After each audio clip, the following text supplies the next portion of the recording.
जी परविंदर जी, remand पर ED को समय मिल गया है। अब जो तमाम वो ऐसे सबूत हैं, तमाम वो ऐसे गवाह जो अभी तक सामने थे, विकास सारथी हमारे संवाददाता भी जुड़ गए हैं। जी विकास, क्या अपडेट आपके पास अभी?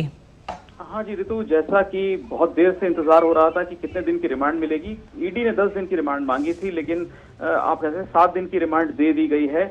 28 तारीख तक की ये रिमांड मिली है ईडी को पूछताछ के लिए अरविंद केजरीवाल से।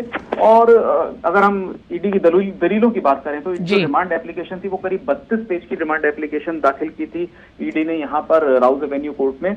और इसमें तमाम आरोप लगाए गए हैं कि कैसे वो बार बार समन को स्किप कर रहे थे। 9 समन आए और उन पर उन्होंने जवाब नहीं दिया। इसके अलावा उनकी क्या भूमिका है, इसको लेकर के कुछ बातें लिखी हैं रिमांड एप्लीकेशन में। जाहिर है अपनी जो जांच की स्थिति है और जांच की जो महीन बातें हैं उनको तो कोर्ट में नहीं देगी ईडी, क्योंकि वो एक पब्लिक डॉक्यूमेंट है, जांच किस दिशा में जा रही है। लेकिन क्या क्या मेजर ग्राउंड्स हैं उनके बारे में जरूर कोर्ट को बताया, और इसीलिए ये रिमांड 10 दिन की तो हालांकि कोर्ट ने नहीं दी।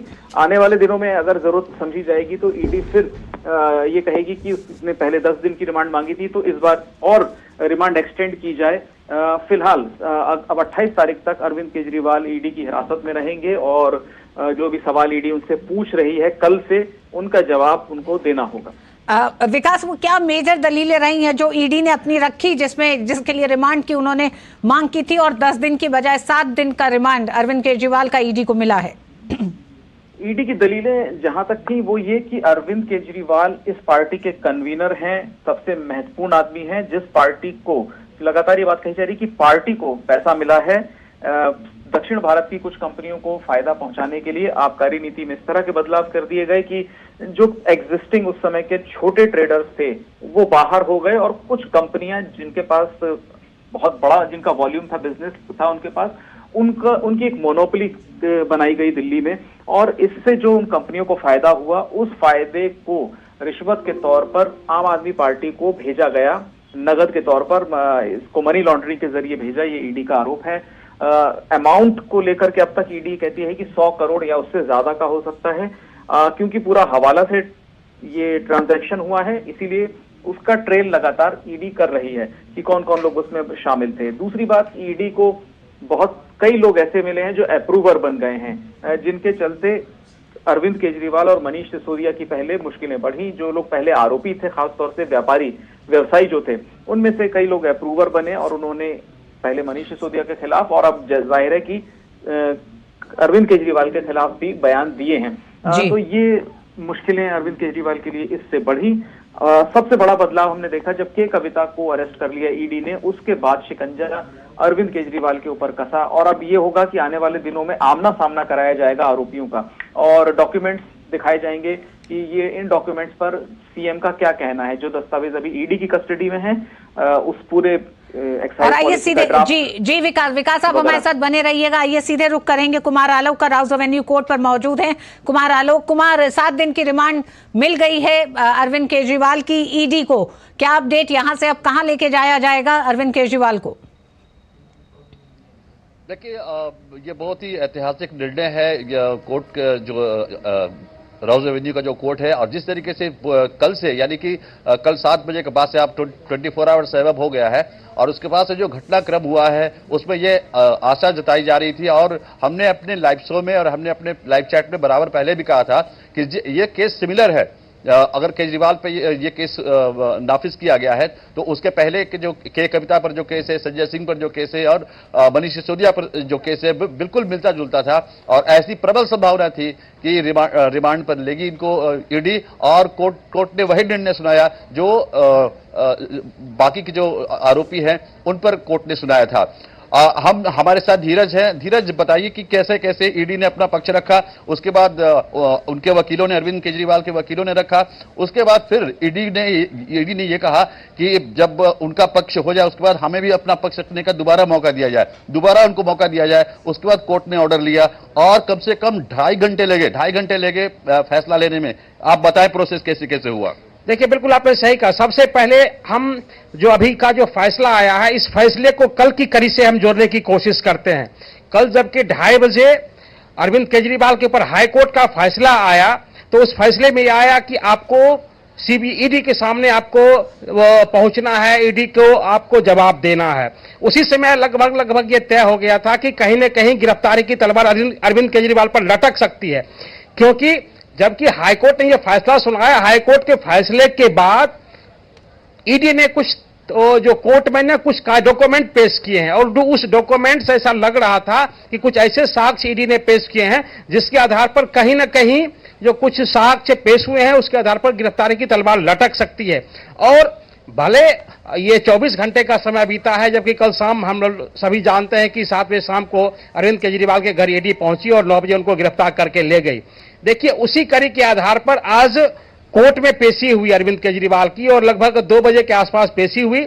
और 2 बजे जो पेशी हुई, उस पेशी में जो अरविंद केजरीवाल की तरफ से जो 3 वकील हैं वो पेश हुए, और 3 वकील ने अरविंद केजरीवाल को बचाने के लिए अपने तर्क पेश किए। ईडी ने पहले ही कह रखा था राउज एवेन्यू कोर्ट में कि जो भी दलीलें होगी उस दलील को सुनने के बाद ईडी का भी पक्ष रखा जाए, ईडी के भी पक्ष को समझा जाए।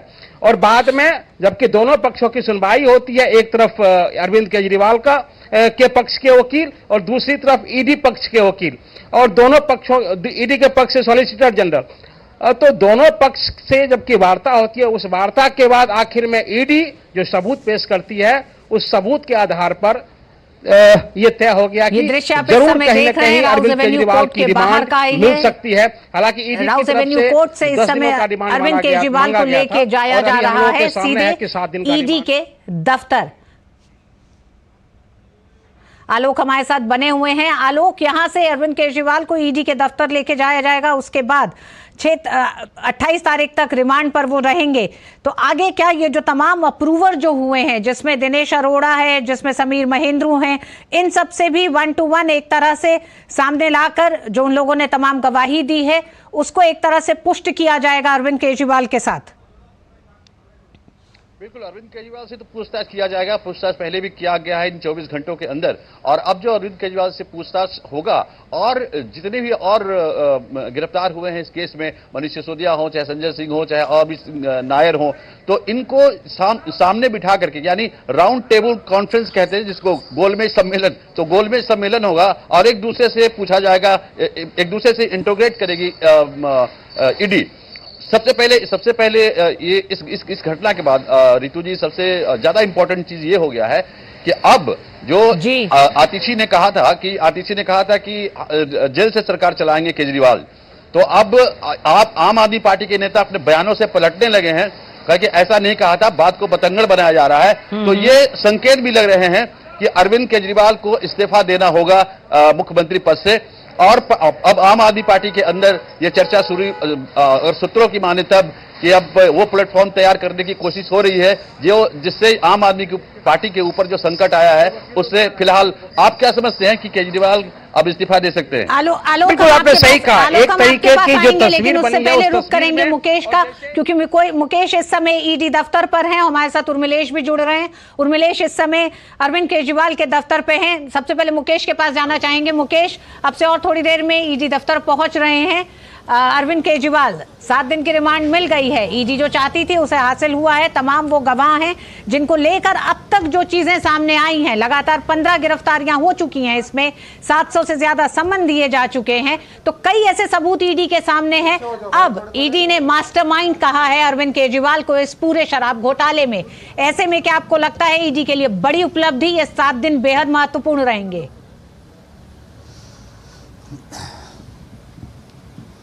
बिल्कुल रितु जी, आपने सही कहा कि किंगपिन करके उनको यहां पर बताया गया था कि केजरीवाल की बिना आम आदमी पार्टी में पत्ता नहीं हिलता, तो इतना बड़ा शराब घोटाला हो गया और उनको इसकी खबर भी नहीं थी, इनकी भनक भी नहीं थी। कल जब ईडी ने उनको हिरासत में लिया और लगातार 4 घंटे की पूछताछ की, तो उन्होंने कहीं ना कहीं अपने बयान से पलटने की कोशिश की। लेकिन ये देखिए, ईडी का ये वो रास्ता है जहां से केजरीवाल जी को लेकर के यहां से जाया जाएगा। इससे पहले भी वो लगातार ईडी के संबंध से बच रहे थे, लेकिन यहां पर देखिए आप, पूरी की पूरी यहां पुलिस बैरिकेडिंग कर दी है, तमाम पुलिस यहां पर मौजूद है, यानी कुछ ही पलों में यहां पर केजरीवाल को लेकर के के बयान ईडी ने रिकॉर्ड किए, उनमें भी उनका नाम कहीं नहीं है।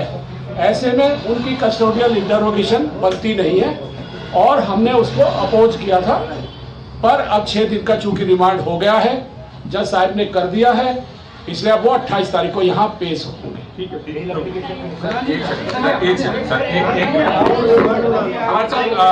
नहीं, अरे यार, तो मेरी जिम्मेदारी है और किसी जिम्मेदारी। अरविंद केजरीवाल की तरफ से जी मुकेश अरविंद केजरीवाल की तरफ से वो बच सकते हैं और उन जी मुकेश अपनी बात पूरी करें।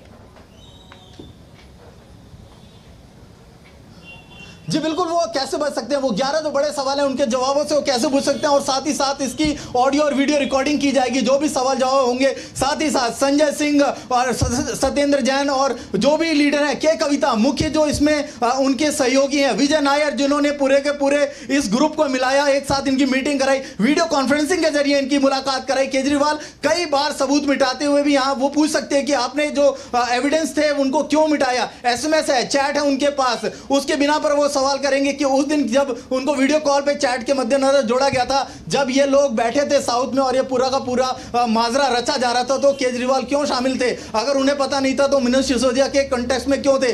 क्या केजरीवाल को पता नहीं था कि इतना बड़ा जो स्कैम है वो रचा जा रहा है और वो उसके मुख्य सूत्रधार हैं? 4 रिपोर्टर हमारे लगातार इस पूरी खबर पे बने हुए हैं। विकास हमारे साथ जुड़े हुए हैं। विकास, अब रिमांड पर लेने के बाद अभी सीधे अरविंद केजरीवाल जा रहे हैं ईडी के दफ्तर, और उसके बाद उन्हें कहां रखा जाएगा और किस तरह से आगे अब ईडी के लिए ये 7 दिन किस किस तरह की कार्रवाई ईडी करेगी? क्योंकि ईडी के पास कई अप्रूवर इस समय हैं जिन्होंने कुछ पुख्ता जानकारियां दी हैं। बिल्कुल, देखिए, उनका आज मेडिकल करा ही दिया गया था, तो वो एक प्रक्रिया पूरी हो चुकी है। अब उनको ईडी के दफ्तर में रखा जाएगा, ईडी का जो लॉकअप है वहां उनको रखा जाएगा, पूछताछ की जाएगी। जैसा भी मुकेश भी बता रहे थे कि कई लोग इसमें अप्रूवर बन चुके हैं, खासतौर से जो व्यवसायी थे उनमें से ज्यादातर लोग अप्रूवर बन चुके हैं। उनके बयानों से देखिए, ईडी के पास क्या है, पूरा एक क्वेश्चनायर होता है। अरविंद केजरीवाल इसलिए भी बच रहे थे कि ईडी की जांच कहां तक पहुंच चुकी है। अब एक प्रश्नावली दी जाएगी, अरविंद केजरीवाल के सामने रखी जाएगी, उनके जवाब मांगे जाएंगे, और फिर जहां जहां पर वो बाकी लोगों के बयान से मिलान नहीं होता है, मैच नहीं होता है, वहां पर उनको फिर काउंटर क्वेश्चंस किए जाएंगे। और जब इसके बाद भी अगर मिसलीड करने का आरोपी कभी कोशिश करता है, तो फिर उसके बाद दोनों आरोपियों को आमने सामने बैठा करके भी पूछताछ की जाती है। ये सारी चीजें ईडी आने वाले दिनों में कर सकती है। 7 दिन की ईडी के पास हिरासत है, पर्याप्त समय है। हालांकि ईडी का यह कहना है कि जिस पैमाने पर यह पूरा स्कैम हुआ है, एक इस तरह का व्हाइट कॉलर क्राइम है जिसमें मनी को ट्रेस करना, जो कैश हवाला के जरिए आया उसको ट्रेस करना एक बड़ी कवायद है। तो 10 दिन की कस्टडी इसीलिए मांग रही थी कि अरविंद केजरीवाल की भूमिका को पूरी तरह ईडी खंगालेगी कि आखिर उन्होंने किन किन फैसलों में उनकी सीधे सीधे भागीदारी थी, या सीधे सीधे अब उनको ये कह दिया है कि वही मुख्य सूत्रधार थे। आज कोर्ट में ये बात कही गई कि वही की कॉन्स्पिरेटर थे। तो ये अब उनके लिए मुश्किलें बढ़ेंगी आने वाले दिनों में। विकास, आपको थोड़ा सा थामते हैं, सीधे चलते हैं भारतीय जनता पार्टी की प्रेस कॉन्फ्रेंस में, जहां स्मृति ईरानी इस समय प्रेस कॉन्फ्रेंस कर रही हैं। अच्छा, हम रुक करेंगे स्मृति ईरानी का, लेकिन उससे पहले विकास, आज दिन भर की जो प्रोसीडिंग रही है, जिस तरह से ईडी ने तमाम वो बातें रखी हैं और ईडी ने उन बयानों को भी रखा है जिसमें साउथ ग्रुप में मिडलमैन की भूमिका में जिस तरह से विजय नायर थे, घपले का क्या एक पूरा गोवा कनेक्शन है। साथ ही साथ उन आइए सीधे रुक करते हैं स्मृति ईरानी का इस समय भारतीय जनता पार्टी मुख्यालय पर। आज संवैधानिक पद पर विराजमान